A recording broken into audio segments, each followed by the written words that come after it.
南无本师释迦牟尼佛，南无本师释迦牟尼佛，南无本师释迦牟尼佛。We pay homage to our respected teacher, Shakyamuni Buddha. Okay, here we go again. Long time no see. It's been over a month, 5 weeks. I think that may have five weeks. Yeah, it's a long time. Okay, so still chat with Sifu. So the first question is explain the difference between the 3 characteristics and the 3 seals. So the 3 characteristics is anicca, dukkha, and anatta. No, those are the 3 seals. No, those are the 3 characteristics. And the 3 seals are anicca, anatta, and nibbana. And you can see those are actually, there are 2 common factors in there, is anicca and anatta, right? Anicca and anatta. So we'll look at this. It's, that's why I find sometimes language could become a barrier to understand the Dharma, because a lot of time we sort of bound by our knowledge of interpretation, our knowledge of understanding. As I always say, there is our own interpretation, our own understanding of language, and a lot of times we actually are bound, are limited by our own understanding, our own interpretation of language, and that sometimes it could create misunderstanding or not comprehensive understanding of the Dharma words, especially the Dharma words. I'm not just talking about you. I'm talking about myself also, but I think I have I'm fortunate enough because I read Chinese, I understand Chinese. So that gives me a very different perspective sometimes, and a really deeper and wider perspective of the understanding of the Dharma. I'm actually studying the Diamond Sutra in English. I find it's very difficult for me to understand, to grasp that meaning in English, because I know the Dharma Sutra so well in Chinese, especially talking about the four presentation of the 4 forms, and the last form is about the about the soul, which is really completely off from the Chinese translation. Chinese translation is about time, lifetime, like age, like lifespan. So it's actually very, very, very confusing. Have to rely back onto the old literature in Sanskrit, or going back into the Chinese canon to really look through see if there is any other interpretation or definition to make that better. Still trying. So sometimes you will be, as this question is obvious, actually very obvious, there is this limitation of language to express the depth of the definition of the Dharma. But I want you to know these common factors, anicca and anatta, are no different. It's only the dukkha and the nibbana. One is in dukkha, one is with nibbana.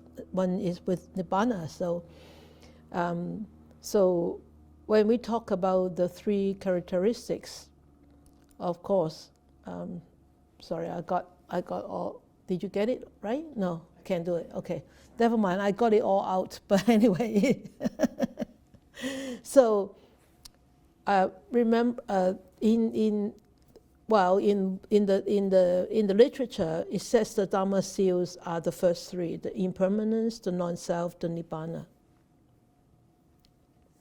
But the three characteristics are impermanence, non-self, and unsatisfactoriness, like suffering. Okay, so we need to understand why are they called Dharma seals. Why they call Dharma seals? These are the seals that mean there are marks when there is a seal or stamp, or you can call it a Dharma stamp. And when it's stamped there, that means it makes a print, and you want to verify, like in the old days or like nowadays. If you send out bulk mails, right? If your bulk mails, if each of the mail is like $1, so if it's a bulk mail, they stamp $1 stamp on your envelope, right? So when the postman thought that, oh, this one is $1, yeah, but this one is heavy, so it should be $1.50. So it gives some standard for the postman to verify whether that postage is enough or is proper, right? So the Dharma seals are, or the characteristics or the three marks of existence are actually given to us so that we could use this to verify what we see, what we hear, what we read, to verify whether they are actually according to what the Buddha taught. You still with me? It is a difficult question to actually to answer. So this is a verification, and the Buddha has once said, if of course this is what he taught, right? But he said, if there is any teaching that wasn't being taught by him, but yet it could be verified by these three marks, and you should consider that as the truth also.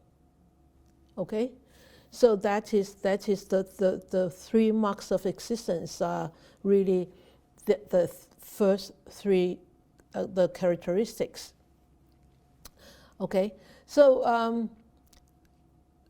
so you understand the first three. So the first one is sabbe sankhara anicca. That means everything, everything is all things.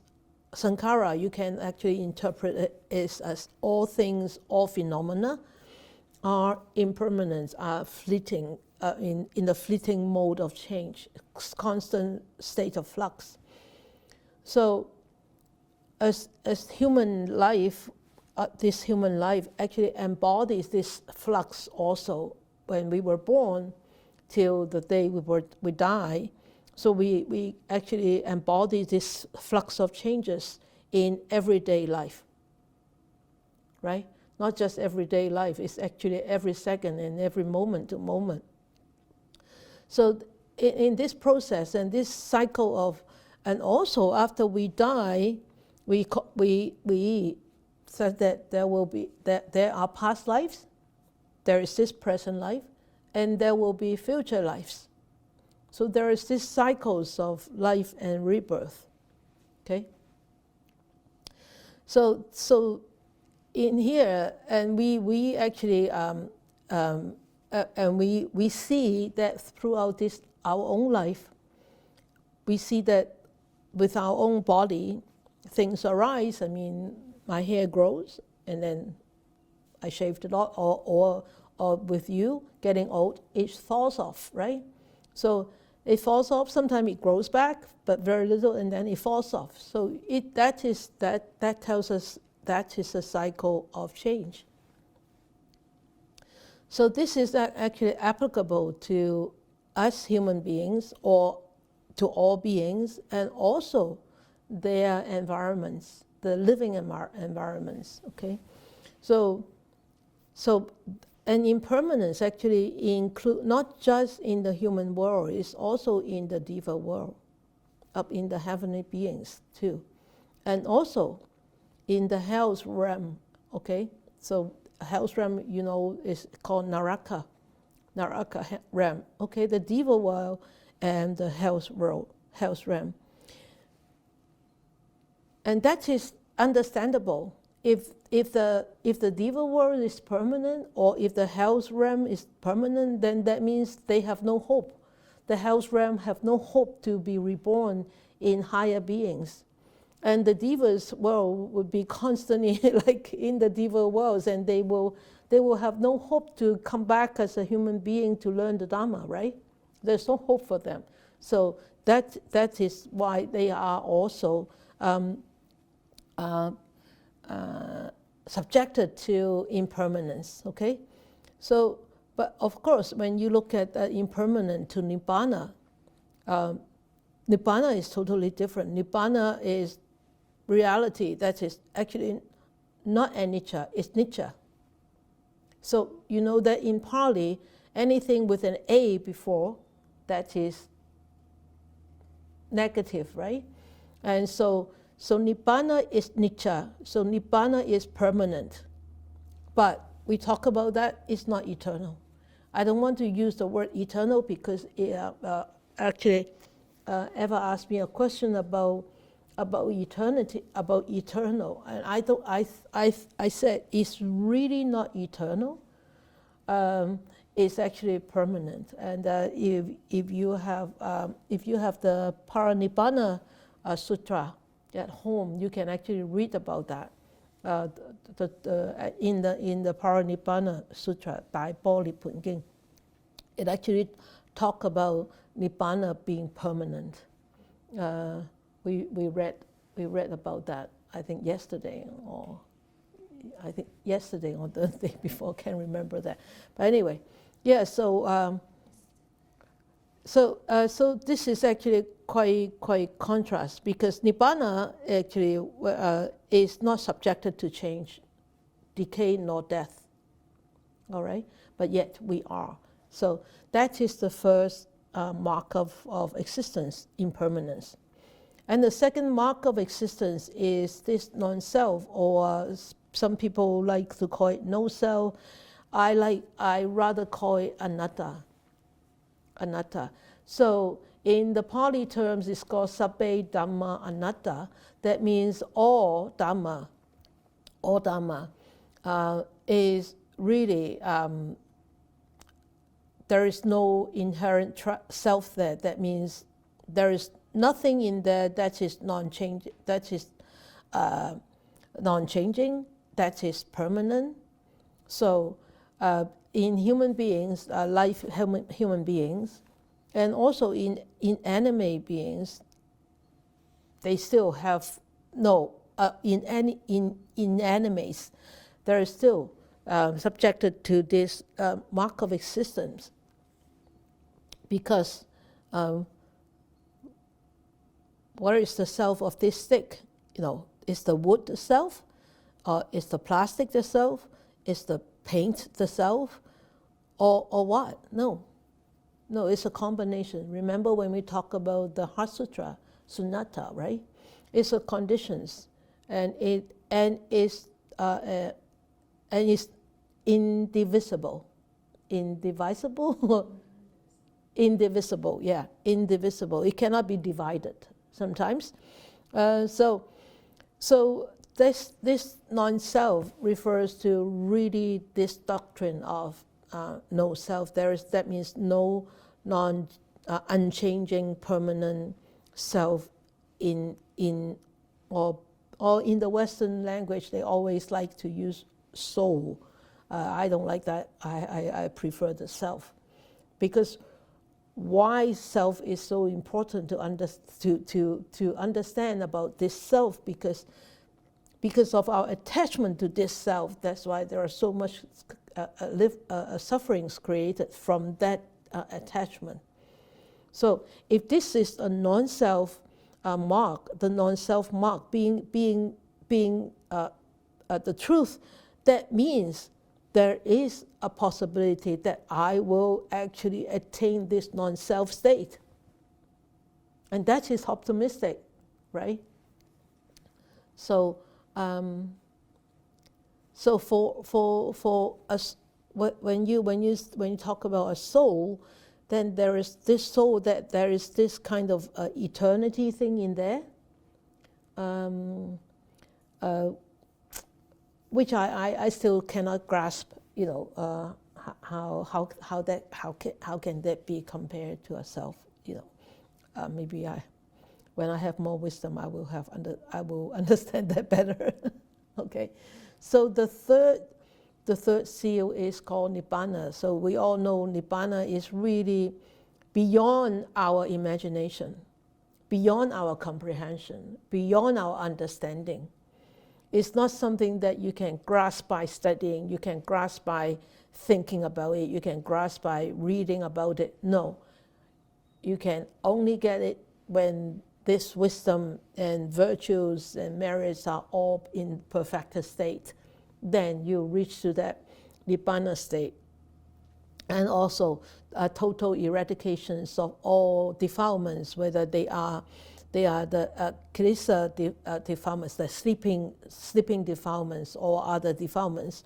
So this is what the Buddha taught, is really beyond our human conceptualization or imagination. So whenever a student asks me about what is Nibbana, I said, I don't know. I really don't know. I have no experience of Nibbana, so don't ask me. Go and ask the Buddha. Because the Buddha already said, I mean, and many teachers in the past have said about Nibbana.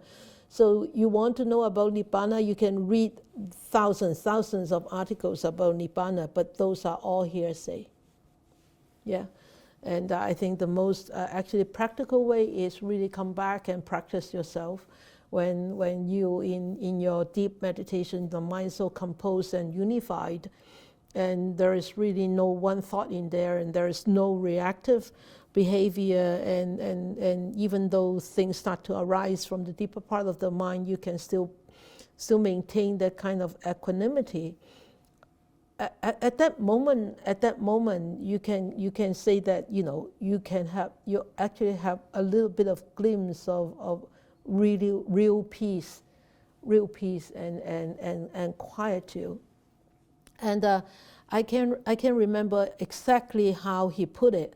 Rahula Wapola, you remember he wrote the book What the Buddha Taught. He actually described something about Nibbana is extreme peace, something like that. I can't really remember his exact words, but he uses extreme peace. It's not just peace, it's extreme peace. You may look it up in his book if you have it. Okay, so these are the first three. Actually, they call it the Dharma seals. But yet, you look at Nibbana. Nibbana is actually non-self, right? Actually, it's non-self, and Nibbana is permanent. But yet, then, when we talk about, when we take Nibbana out, and you can see these three,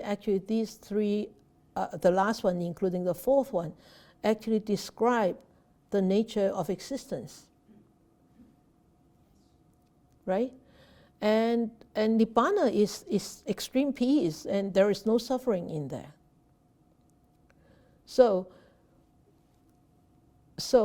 throughout in the Mahayana teachings, they actually include the fourth one, is this unsatisfactoriness of that means all suffering, sabbe sankhara dukkha, and they are called the four seals,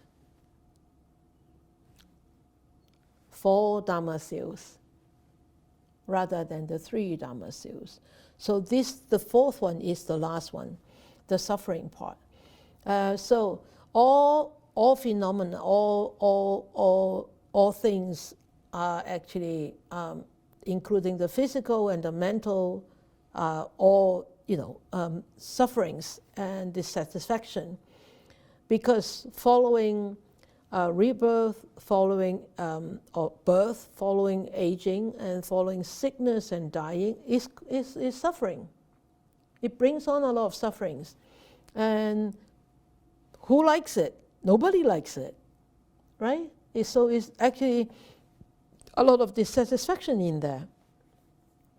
As a being, as a human being, there is a lot of dissatisfaction in there, and so it causes so much suffering. So that is the truth. That is one truth. That is one truth that you can actually verify with our own experience in life. Also, and everything, and also in this suffering, also, is all conditioned, right? It's all conditioned, and things come together, pleasantness, things depart, unpleasantness. So is actually all conditioned, and it's also what? It's also impermanent, right? So, and we can see this. So adding this, the last one, the suffering part, it becomes the 4 Dharma seals. And especially in the Mahayana Sutra, if you want to read about that, it's actually, there is a Yogacara, Bhumi Sutra, or the questions of the Naga king. It actually talks about the four seals. So you can see in these 4 seals, except the Nibbana, is actually not a characteristics of existence, right? All the other 3 are the stamps, are the seals. You know what I mean, right?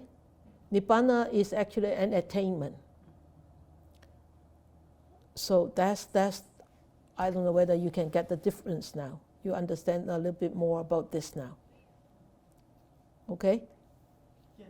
Yeah. So remember, if I think for most of us, I think we need to really understand the 4 seals rather than just the 3 seals, because 1, 2, and 4 actually are the marks of existence.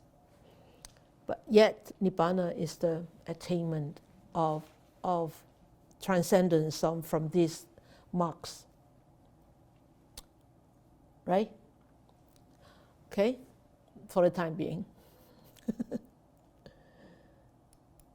All right. Question 2. Quite a few questions here.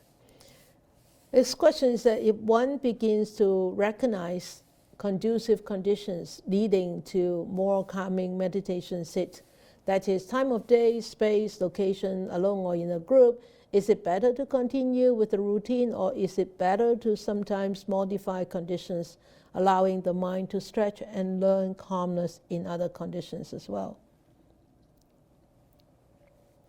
You're bound by your concept of meditation. You're limited by your concept of meditation. You think that meditation is really just calming meditation sit. It could be very stormy, but yet in the midst of the storm there is calmness. And meditation is not just sitting. Meditation is mindfulness, and it should be there 24/7. It should, right? But it's not. It should be there 24/7, and it should be there 24/7 and everywhere, anywhere. Right? No matter where, no matter what, and no matter when. This is how I feel about this. So you are don't be misled by your own perception of meditation. And sometimes the more stormy the meditation, the more fruitful it will be. But it is very difficult to overcome those storms. But if you actually persevere, each time you get stronger, each time you get more grounded to go through the storms. No matter how big they are, how strong they are. So I think I have answered this question, right? 24/7. So that's why the Buddha said, anywhere, everywhere is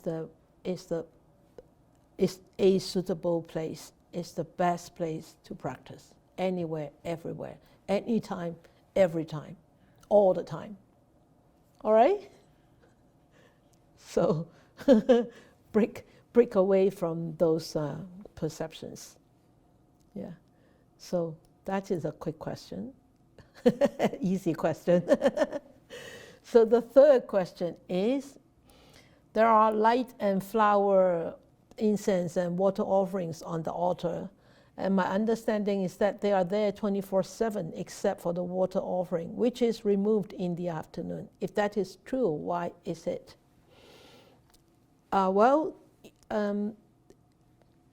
Okay, let us understand about water offerings, okay? Because you mentioned about water offerings, and what does it mean by offering water? Okay, water, you can see, water is actually very useful, right? It can create energy. It can nourish a desert. It keeps us going. We have, in our body, how much water we have, right? So, and water actually benefits more than creating harm. So, by offering water, water means like it's equal. Water treats everything equal. Even though we have flood, water floods everywhere, right? Because it won't say, oh, I like Eva's house better, I'll flood her house. Oh, I don't like Versa's house, I don't flood her house. No, water is equal. If it's running from high to low, it will flood everywhere. It will nourish us everywhere, right? So water is equal. Water is actually very humble. And the whole meaning behind the water offering is really a depiction of compassion, loving kindness, and purity. Okay? So when we offer anything on the altar,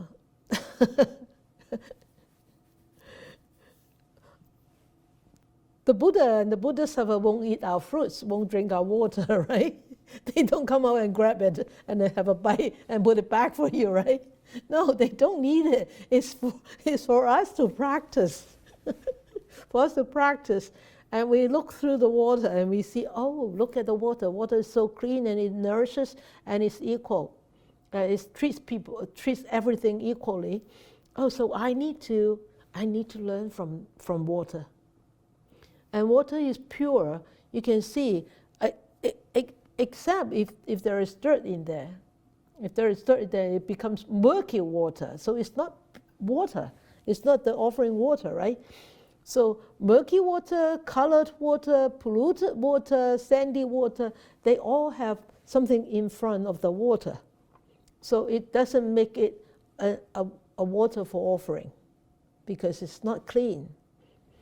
So for anything that is putting on the altar, especially the water, you can see through it clean, especially when we use glass, right? That's why I like to use glass rather than a ceramic cup or glass.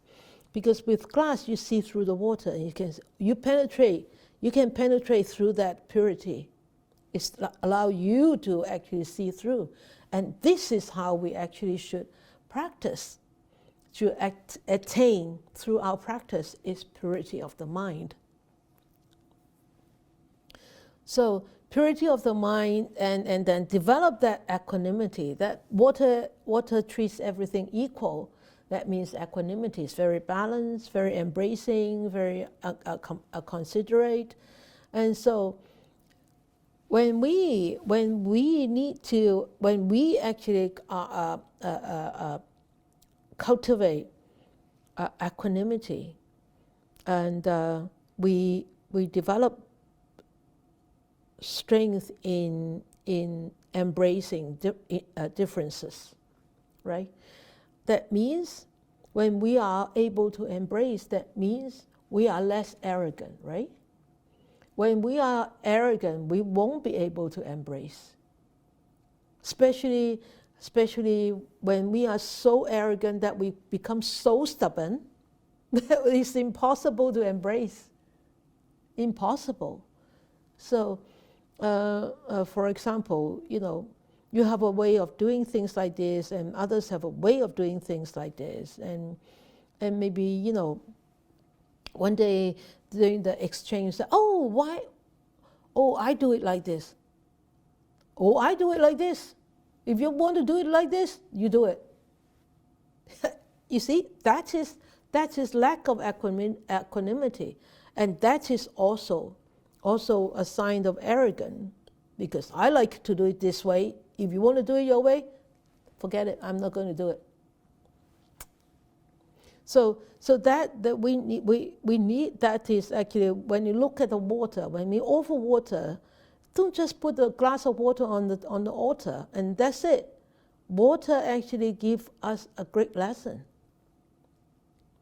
for us to develop, to become like water. Is really not easy, I tell you. Water is so soft, it flows through cracks. It diverges when it meets obstacle. You hear you always hear about me talking about metta, like it's like water. Water is like metta. It actually flows through obstacle and embrace it. Okay, so this offering of water, that means we would like to develop those strengths, and of course is develop this respect and gratitude for the Buddha and his teachings, right? So why do we have to remove it in the afternoon? It differs in some monasteries. Some monasteries leave it for a couple of days, or most monastery, most people, I shouldn't say monastery. Some people leave it for a couple of days or 3 days, especially the householder, because they don't want to. They don't change it. But for us at the nunnery or at the temple or monastery, we actually remove it after lunchtime. Why? Because you want to offer clean water. So throughout the day, unless you have a lid on the cup, then the water will collect dust, and also it will evaporate, right? So when you fill up the cup, you may fill up to like almost that much to the rim, but throughout the day it may evaporate. You only have half left, and that is really quite not respectful to offer half left water.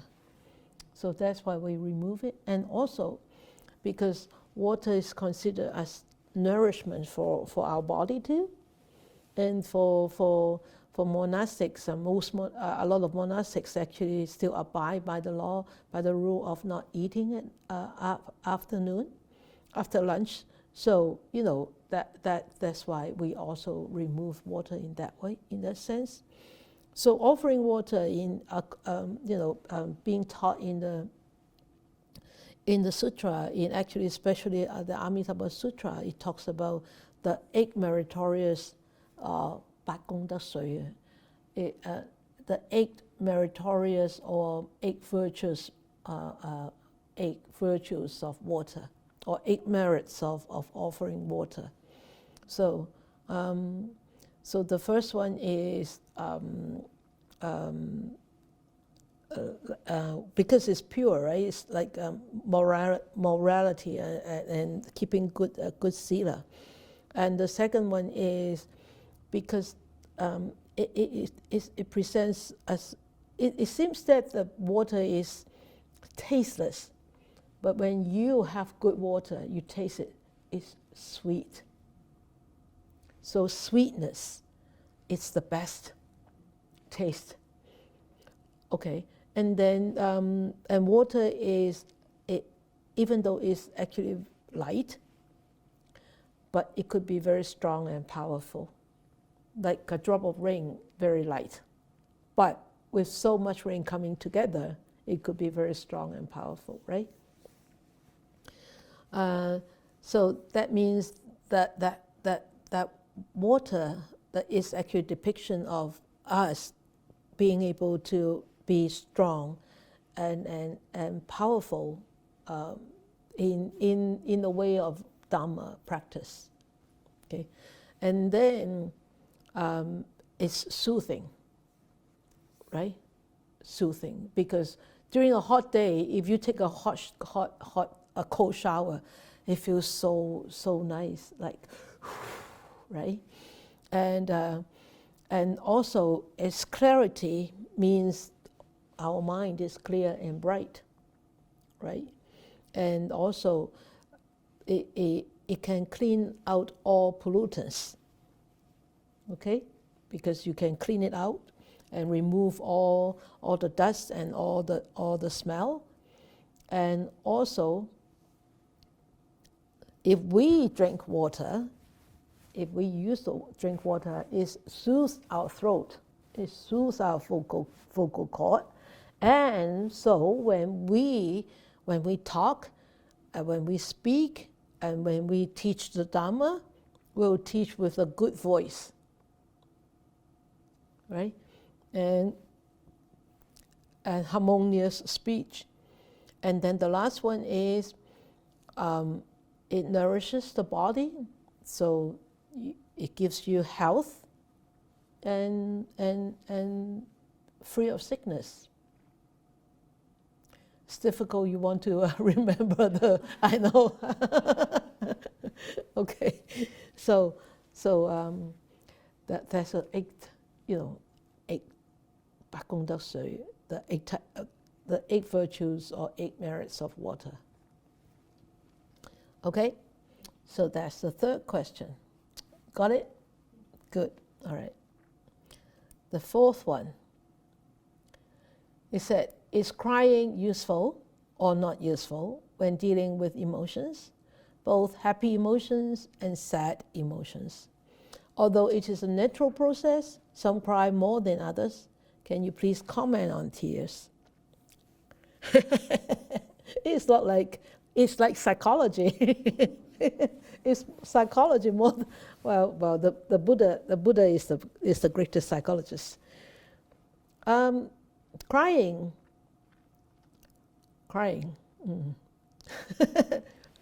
Crying actually is human beings, or beings use it to express their emotions, right? To express the emotions is one type of expression, right? And I think crying is the most direct emotional expression of human beings. Whether they are sad or whether they're happy, they cry, then they always say, oh, no, these are happy tears. So is there a difference between a happy tears and a sad tears? We should do some chemical study. I think people did do some chemical study, experimental study about tears. I didn't bother to go and look, but I mean, I think this is quite a good question. Is sometimes when people are angry, they can also cry, right? Or when they are scared, they can also cry, right? So it's not just really sad or happy. It could be angry. It could be It could be scary, it could be upset, it could be defiled. The mind can be defiled and still cry and will cry. So, and sometimes people feel that, oh, it's so aimless, or it's so 無聊點講？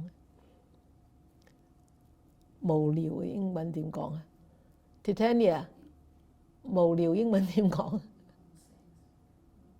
無聊啊 ？Anybody knows 無聊英文點講 ？Put up your hand. Some of your English is better than mine. 無聊啊 ？Google. Okay.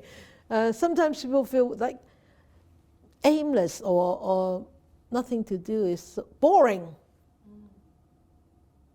沉悶啫 boring 嗬 ，yeah 無聊唔係 boring 嘅 yeah 嚇 pointless no 無聊 you have a phone yeah look it up please 無聊 I know give it to 等紳師 to look it up so yeah but for us, a lot of times people think that, look it up, yeah. A lot of times people think that tiresome is no. 無聊唔係 tiresome. So a lot of times people think that crying is a bad thing. But I think from a psychological point of view, crying is really not a bad thing. It could be actually, sometimes it could be a good thing, because it allows the emotions to be expressed, to be. Oh, they don't have. Go and get your phone. They don't have Chinese. They don't have Chinese. Yeah, go and get your phone and check it out. Titania, Google 都係 boring 多。Google 都係 boring 啊 Wow, really? That's not right. Yeah, 無聊 is not right. Yeah, you see?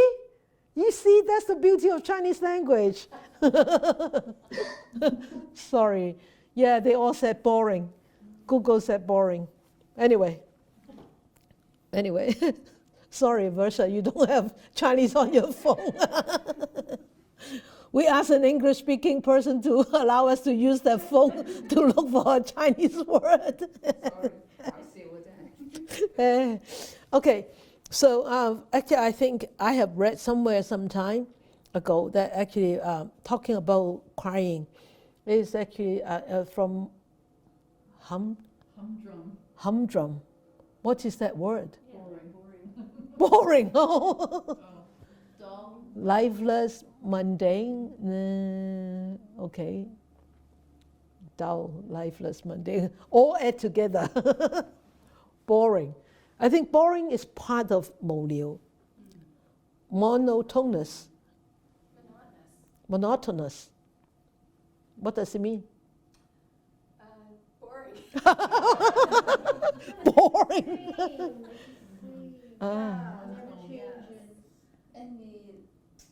No. Oh, no. 無聊 is not no. 無聊 is that you're senseless, or you're boring. You're I don't know. I don't know. I don't think we can actually find a good description. But anyway, never mind. Or when you're bored, you can cry too. All right. When you're bored, you can cry.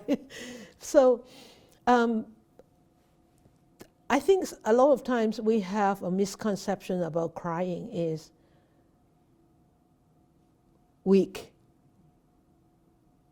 You're weak. That's why you cry. I don't think so. I don't agree with that.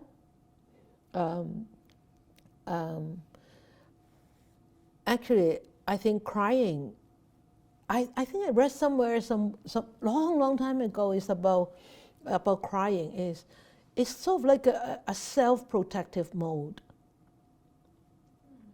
because the tears are also like fuzzy up your eyes, right? So if you are angry and if you cry, it fuzzy up and you don't see your enemy. You don't actually attack it so badly.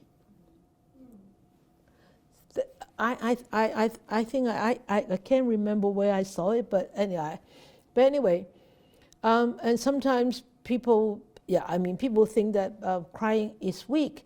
And also when we cry, if one's cry, and especially among others, and others will think that, oh, well, they're weak, so I don't have to be so much on guard for them, so they may become less hostile to you because when you cry, right?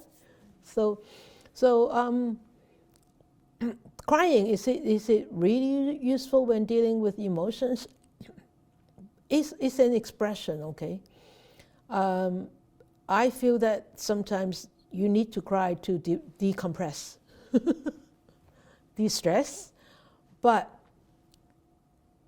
don't cry like crazy, like those like crazy. But if crying when you are aware of it, then I think it helps you to deal with that emotion in a much better way. So mindfulness together with mindfulness, that crying could be very, could be very therapeutic. Especially when we meditate, as you recall what I told you about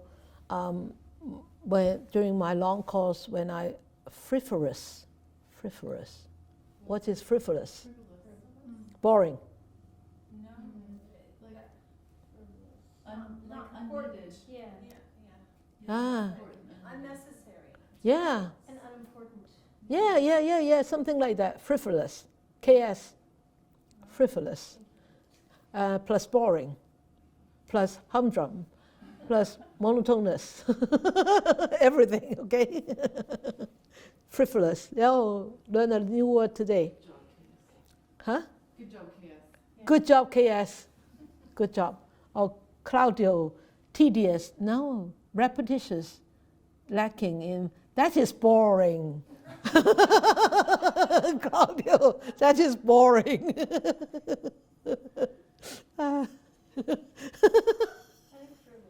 But anyway, we come back to tears.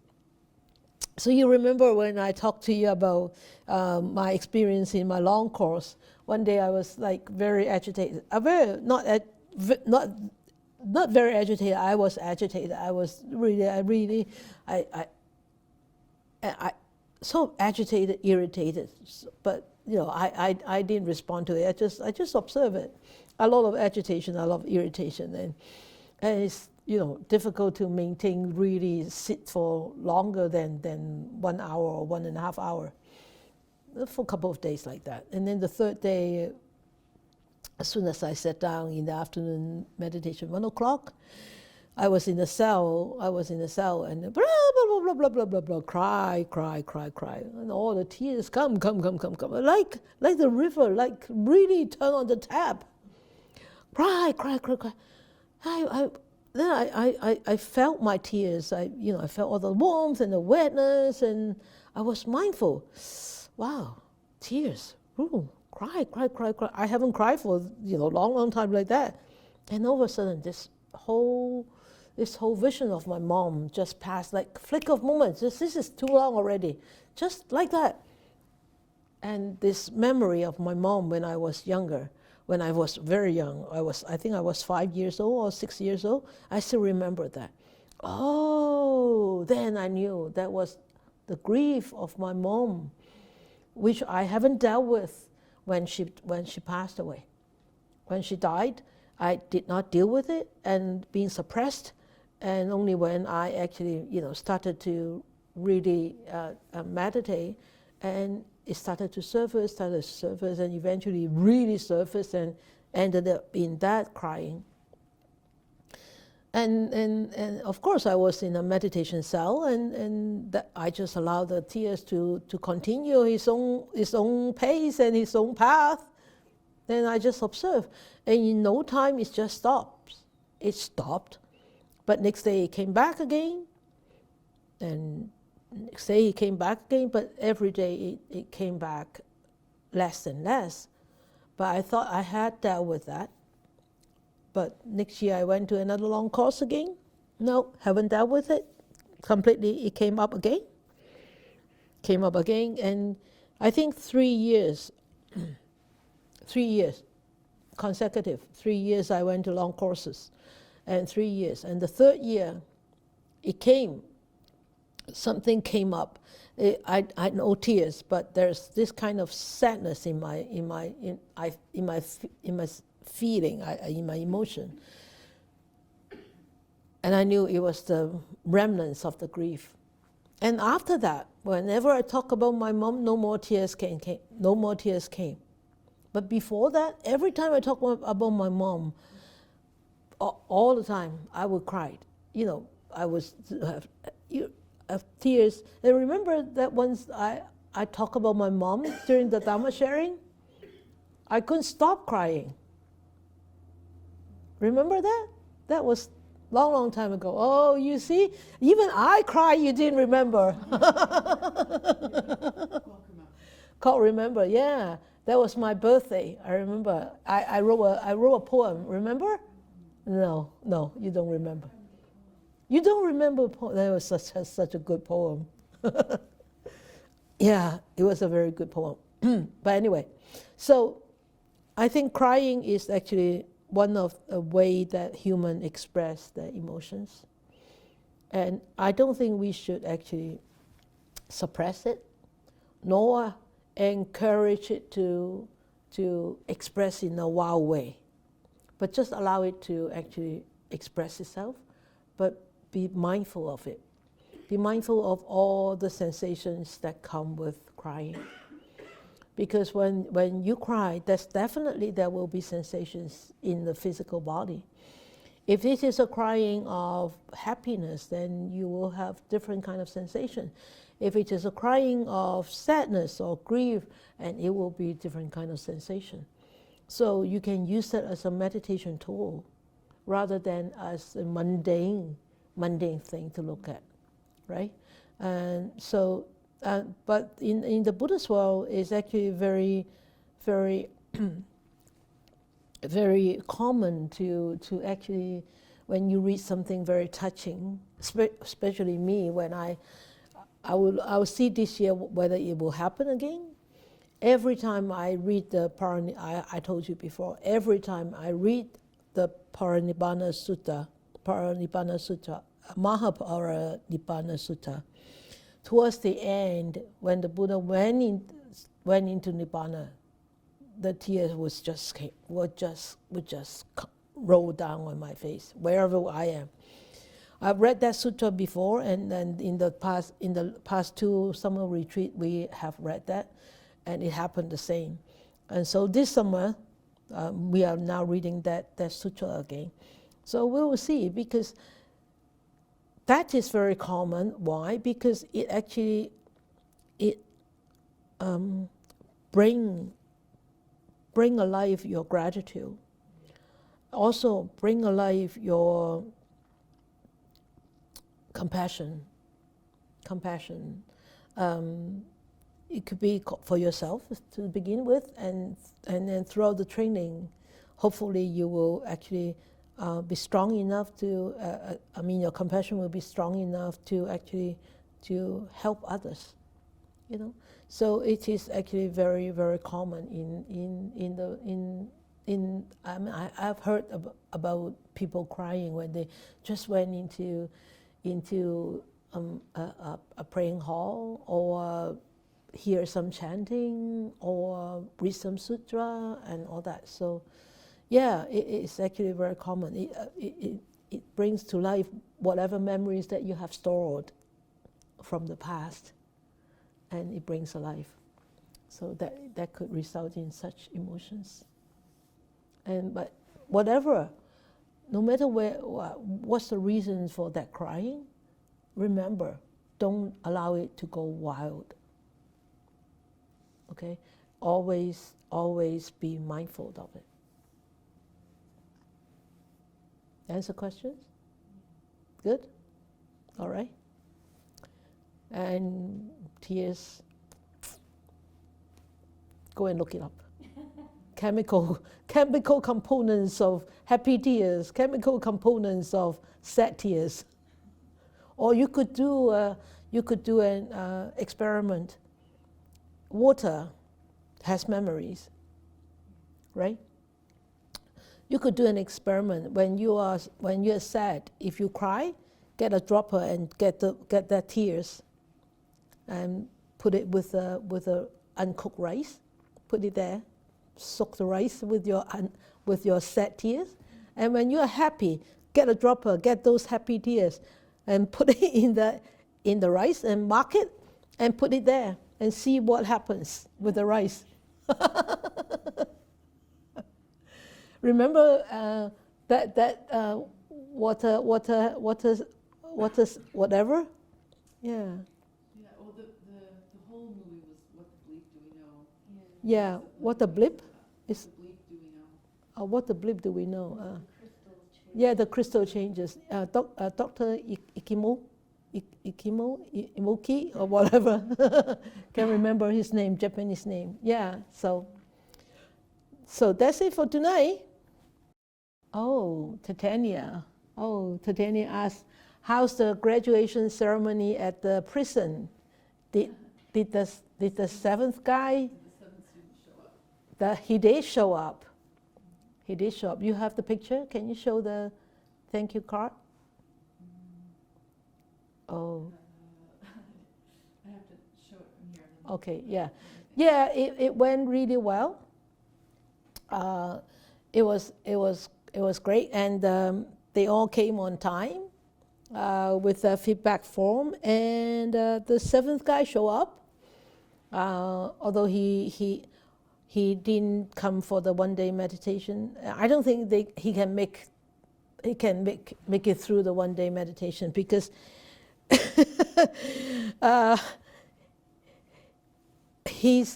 I have given him a nickname accidentally because I asked them in one of the class I asked them what is the dream career, and what did they do before they were incarcerated, and he said he worked with explosive.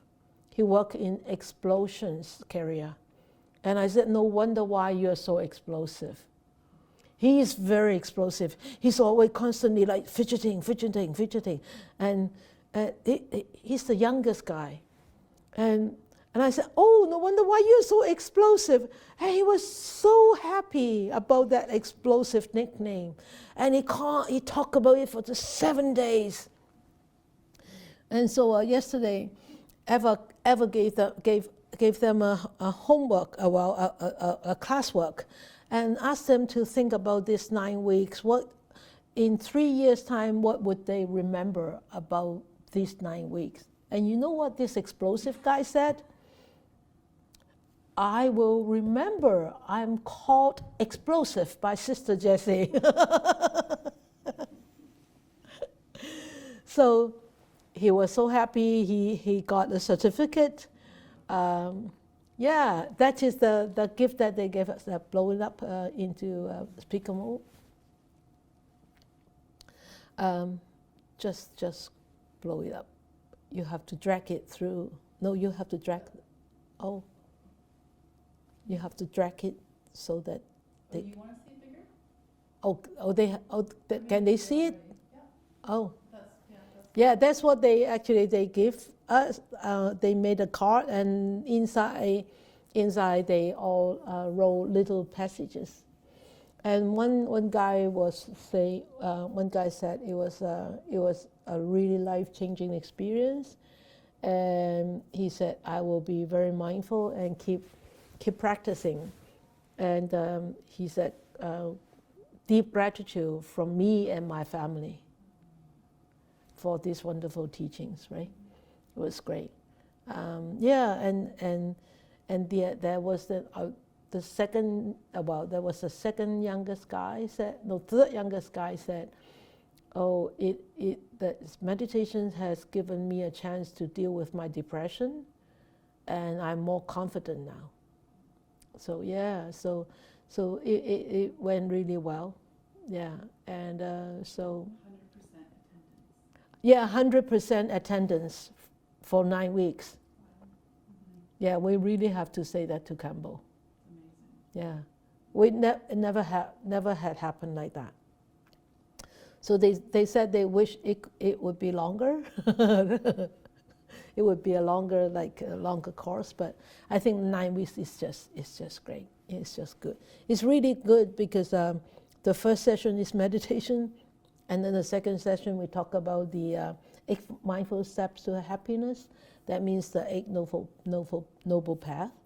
Yeah. So it depends on whether they invite us to go back again. If they invite us to go back again, we'll do the Mahamangala Sutta. Yeah. So coming back, so yeah, that's great. That was a little story. Yeah. Okay. So let us dedicate our merits. May these blessings extend to all, that we, with all the other living beings, together will attain the Buddha way. May we wish more and more people will encounter the words of the Buddha, study them, understand them, practice them, and help themselves to come out of all the entanglements, defilements, afflictions, and be ultimately free and happy and peaceful.